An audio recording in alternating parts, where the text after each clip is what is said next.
Salut les amis, aujourd'hui nous allons faire la rencontre de l'hippopotame.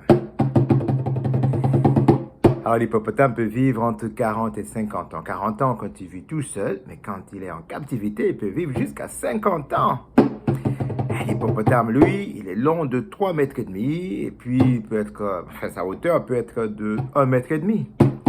Et le poids de l'hippopotame, si tu veux connaître le poids de l'hippopotame, il pèse 1600 kg. Quelquefois, il peut aller au-delà de 3200 kg. Et il peut faire 30 km à l'heure.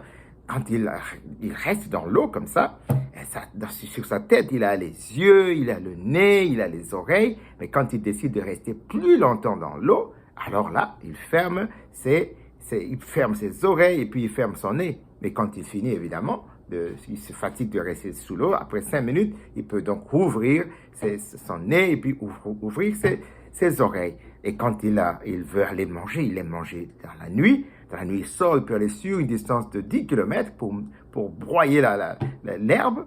Et il ne faut pas du tout te mettre entre l'herbe et entre l'eau et l'hippopotame, sinon tu vas vraiment l'énerver. Il n'aime pas cela. Et lui, pour garder les autres mâles loin de son troupeau, ce qu'il fait, c'est qu'il montre ses canines. Quand il ouvre sa gueule, on voit ses canines. C'est pour dire aux autres mâles, ne vous approchez pas de mon troupeau.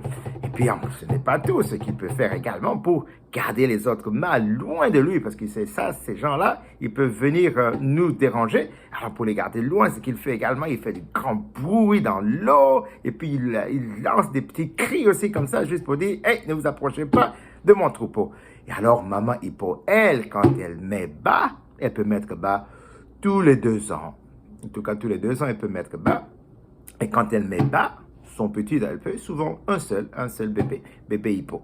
Et après cela, ce qu'il fait, il va vite rejoindre le troupeau, parce que si elle ne le fait pas du tout, alors il y a des prédateurs qui sont là, comme des lions, des hyènes, des crocodiles. Ils aiment bien manger les bébés hippos. Donc, pour éviter ça, elle doit vite aller rejoindre le troupeau, les hippopotames. En tout cas, c'est ça que je voulais vous partager sur les hippopotames.